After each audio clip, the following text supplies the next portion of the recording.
Okay, self-publishing. We need two videos. It's just that long. So we are going to talk a little bit more about the pros and cons of self-publishing. So the pros are that you have a lot of autonomy over your ideas, your cover design. You own the rights to your book and your ideas. So whatever you say goes.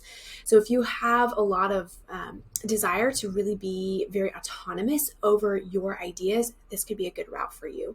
You don't have to pitch. You don't have to go and work within someone else's systems and plans in order to get this book out. You can go when you are ready.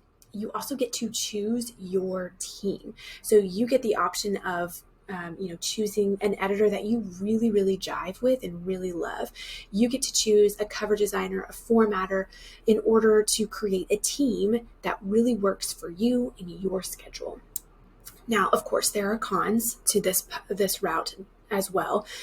You have to go out and find that team. That team doesn't come to you. All of the marketing is on you in finding and creating those connections.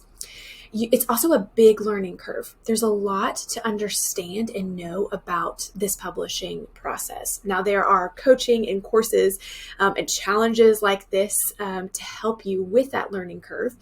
So it can be overcome, but it is a big learning curve. And you may not necessarily have industry expertise behind you pushing forward this book. So there's a lot to consider and think about with both traditional and self-publishing. If you are an entrepreneur, a blogger, a podcaster, self-publishing may actually be your best route. And here's why. You have the ability to go very specific with your audience when you self-publish. Traditional publishers are likely going to want you to go a little bit more general because they are going for a wider, more mass audience. But if your goal is to just reach these people right here, self-publishing could be the best way to go. You absolutely can self-publish a book that no one would be able to tell the difference between self or traditional publishing. You can make it professional, make it look nice, especially when you have the guidance of coaching and skilled editors. You can make it a very polished, professional product.